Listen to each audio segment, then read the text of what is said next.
Good evening and welcome to Tucker Carlson Tonight. In one of the most dramatic press conferences in recent history, the sitting president of the United States announced today that he has cancer. Now, traditionally, it's the job of the White House physician to update the public on significant changes to the president's health. But in a striking and honestly poignant break with protocol, Joe Biden decided to drop the bracing news himself. Here he is. That's why I and so damn many other people I grew up have cancer.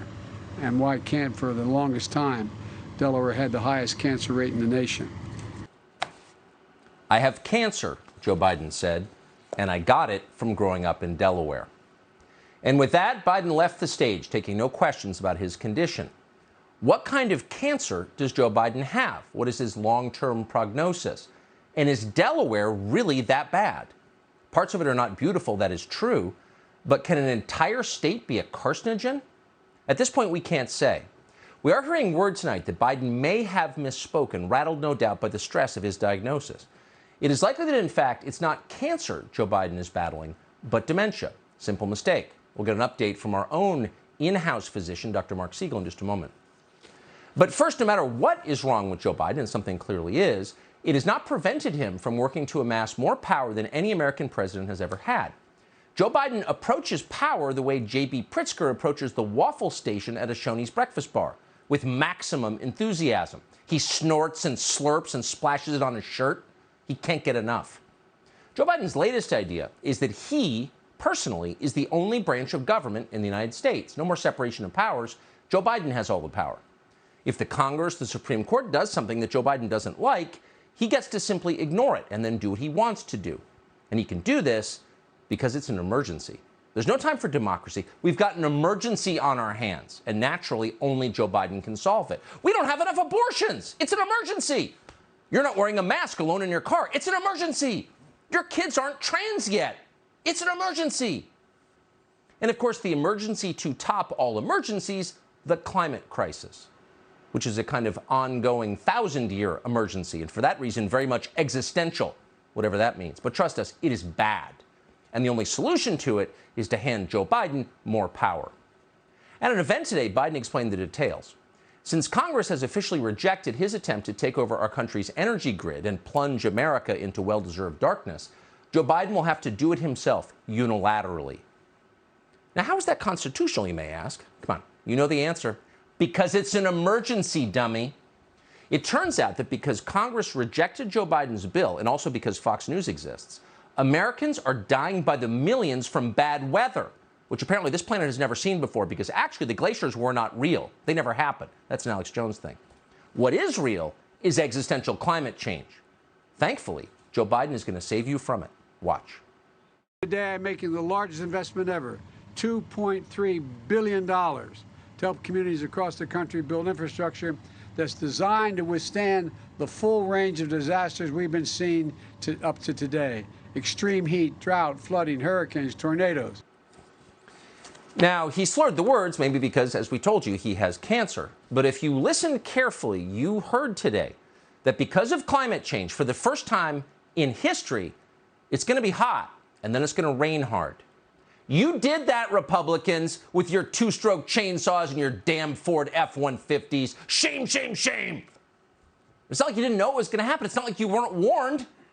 Back in 1989, a senior official at the United Nations told the world that, quote, entire nations could be wiped off the face of the earth by rising sea levels if the global warming trend is not reversed by the year 2000. So you knew when you did it, when you got in your Suburban. Look what happened now. Those were once thriving beach towns. Now they're dive sites. People are snorkeling over Malibu, looking down at Prince Harry's house. Here's one of Barack Obama's beachfront compounds. As you can see, it's now underwater. But wait, it's not underwater. Actually, it's fine. And Obama knew it would be fine.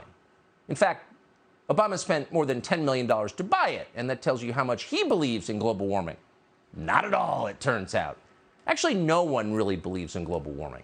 And that's why all the liberals in the United States live on the coasts, because they don't believe it. That's why many of them fly private, because the entire theory is absurd, and they know it. So be more like a dog. Ignore what they say. Watch what they do. Watch the real estate they buy. See if you can find Al Gore flying commercial ever. You can't, because the whole thing is a joke. But that doesn't mean it can't hurt people. Oh, it definitely can, and it definitely has. Gasoline is now unaffordable for millions of Americans. That's a life destroyer. That affects everything in the country. When the price of fossil fuels rise, so does the price of everything else. That's a life destroyer, and it's not accidental. The administration did this on purpose. And now they're gloating about it. They're rubbing it in your face. Can't afford to drive your truck anymore? Sneers our transportation secretary, Mayor Pete. Then it looks like you're going to have to buy a little electric car. Sorry. The more pain we are all experiencing from the high price of gas, the more benefit there is for those who can access electric vehicles. Electric vehicles? So what is an electric vehicle? What do those little electric cars have to do with climate change? Well, that's a good question. It turns out there is a connection. Electric cars promote climate change. Oh, did you know that? Did you know that you can't charge an electric car with a wind farm? How do you charge them? Well, you charge them with fossil fuels. That's also how you build them, with fossil fuels. It's pretty funny. Last month, a GM spokesperson, along with an executive from a Michigan utility, kind of let the secret out. Watch this. Battery in this particular design is a T shape right down the center and across the back seat area.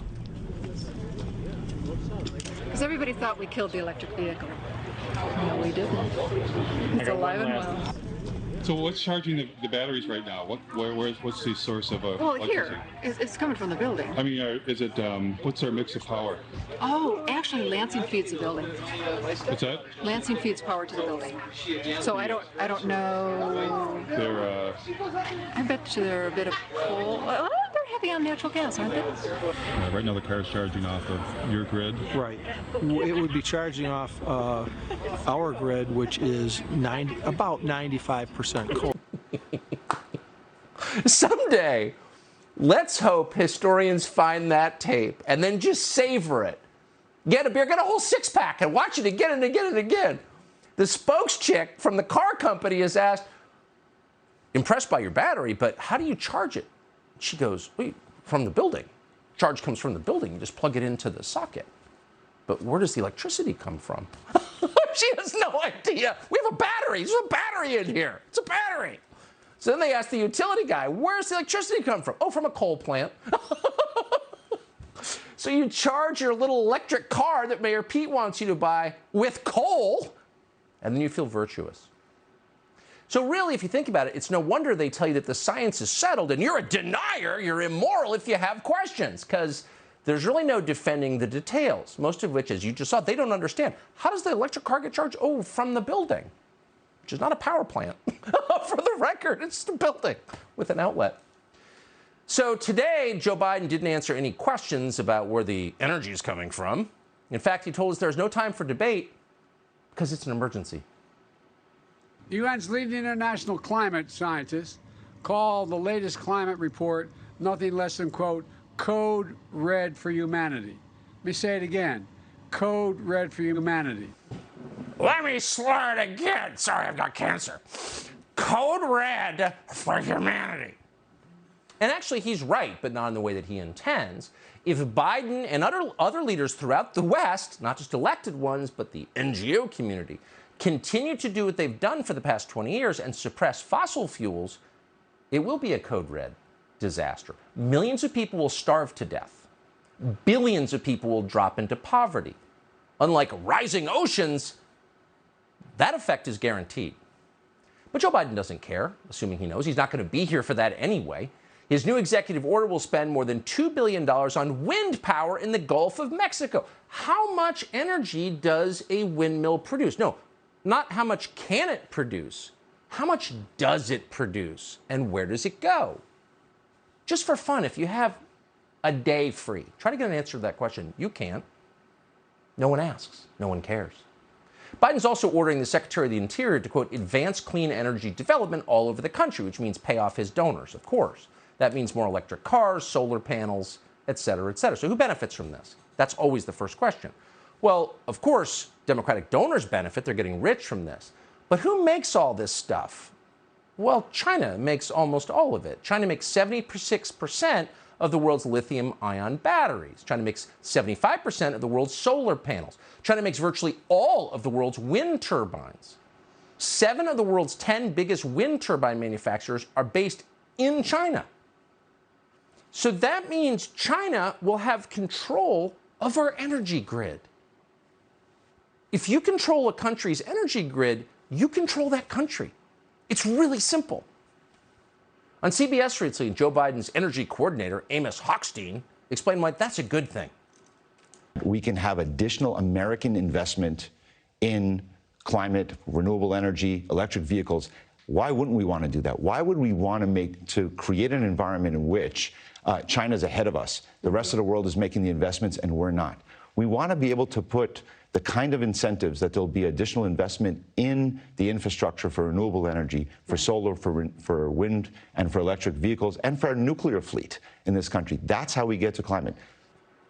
Look at that little sleazeball. Ooh, yeah. Got to hand China control of our energy grid, the biggest, the most efficient in the world, the country with the world's largest recoverable oil reserves. That would be the United States of America. But we can't use any of that. We have to give China control of our energy, which is to say, of our country, of our economy. The world is making investments, and we're being left behind. Okay.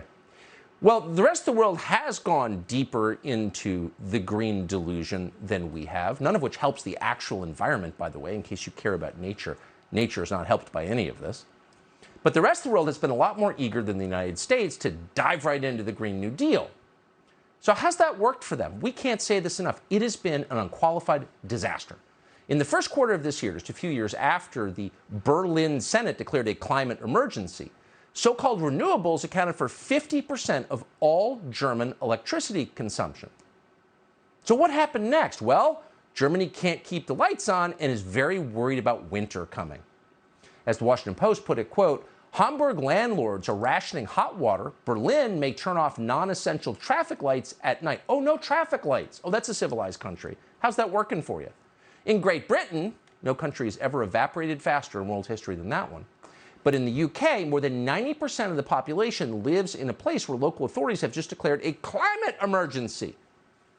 Now, they have more urgent emergencies, it turns out, actual emergencies back here in the physical, non-theoretical world, where we need like traffic lights and power that comes out of the outlet. They're real emergencies. In April, the British government announced that the number of households in the UK living in, quote, fuel poverty now stands at 5 million. Oh, this isn't wartime rationing. The Blitz is over. This is right now in 2022. How about Argentina? In 2019, Argentina's government declared a climate emergency, even though, unlike China or India, it's not really contributing to global carbon emissions. Argentina produces about 1% of global carbon emissions. But they did it anyway because it seemed like the fashionable thing to do, plus ESG. We're modern. We're against climate. Well, today, what happened? Argentina is experiencing, well, there's no other way to put it, collapse. The collapse was not caused by a half-degree rise in average temperatures in the non-Patagonian continental area. No! It was caused by what it's always caused by, spiking energy costs, which cause inflation. Inflation is now over 60% in Argentina. Argentina is now too broke to function. Quote, access to fertilizers and diesel is urgent to avoid complete paralysis, a farmers group in Argentina wrote to the government recently. Wait, farmers don't have access to fertilizers? What? How can you grow things without fertilizer? Well, fertilizer isn't environmentally friendly. And we've got a climate emergency, so no fertilizer for you. Oh, except that means no food, and then people starve. That happened in Sri Lanka, as we've told you repeatedly. We can't say this enough. In Sri Lanka, the government banned all fertilizers. As a result, food prices are up by 80%. In a poor country, that's not a small thing. Again, people starve. Is John Kerry contributing to the food bank in Sri Lanka? No, of course not. He's bombing off in his own plane to run their global warming conference. How about the Netherlands, a rich country, the world's second largest ag exporter? In the name of climate, in 2019, the European Parliament declared a, wait for it, climate emergency in the Netherlands. So the government forced farmers there to cut livestock by 50% because cow flatulence. That's a huge, Sandy Cortez has actually done a TikTok on this, I think. Cow flatulence, huge problem. So we need what, what the EU called an unavoidable transition. What happened then? Oh, riots. Our leaders are telling us we need the same thing. Here, it's a climate emergency. It's code red. You have no choice. And they mean it. And you don't get to vote on it either because they're so for democracy that they're going to force it down your throat with no vote at all. What happens next? Well, poverty, chaos, and then the lights go out. Subscribe to the Fox News YouTube channel to catch our nightly opens, stories that are changing the world and changing your life. From Tucker Carlson Tonight.